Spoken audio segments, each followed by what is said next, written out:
Important wake up questions. Question number 1, historical records की obvious कलरिकल variations को maximum level पर system और बीएलओ वेरिफिकेशन से रिजॉल्व क्यों नहीं किया जा सकता? क्वेश्चन नंबर 2, अगर प्रेजेंट आइडेंटिटी और सपोर्टिंग रिकॉर्ड्स क्लियर हैं तो माइनर स्पेलिंग वेरिएशन को हियरिंग तक ले जाना कितना नेसेसरी है? Question number 3, senior citizen, disabled person और डेली वेज वर्कर का क्या? हियरिंग के लिए एक दिन जाना किसी के लिए सिर्फ एक विजिट है, किसी के लिए एक दिन की इनकम। क्वेश्चन नंबर 4, अगर हिस्टोरिकल मिस्टेक सिटीजन की नहीं सिस्टम की निकले तो करेक्शन का एडमिनिस्ट्रेटिव बर्डन सिटीजन क्यों उठाए?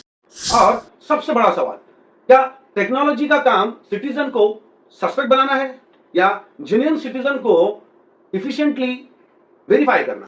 डिजिटल इंडिया का मतलब सिर्फ डेटाबेस नहीं, डिजिटल इंडिया का मतलब इंटेलिजेंट, ट्रांसपेरेंट, ह्यूमन और सिटीजन फ्रेंडली गवर्नेंस भी होना चाहिए। दोस्तों, आज एक लाइन याद रखिएगा, वोटर लिस्ट में नाम सिर्फ एक एंट्री नहीं होता, उस नाम के पीछे एक इंसान है, एक फैमिली है, एक हिस्ट्री है और सबसे बढ़कर एक हिंदुस्तानी की डेमोक्रेटिक आवाज है।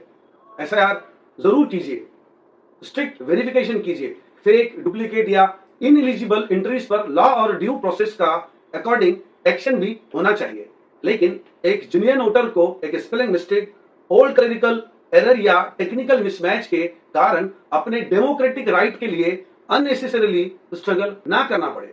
और सिटीजन्स सिर्फ सिस्टम को ब्लेम करके घर मत बैठिए, आपकी भी रिस्पॉन्सिबिलिटी है। बीएलओ को कोऑपरेट कीजिए, फॉर्म वेरीफाई कीजिए, रिकॉर्ड्स चेक कीजिए, एनोमली आए करेक्ट करवाइए, नोटिस आए रिस्पॉन्ड कीजिए, हियरिंग आए डॉक्यूमेंट्स के साथ कॉन्फिडेंटली जाइए, क्योंकि डेमोक्रेसी सिर्फ गवर्नमेंट की रिस्पॉन्सिबिलिटी नहीं, हम सबकी भी रिस्पॉन्सिबिलिटी है।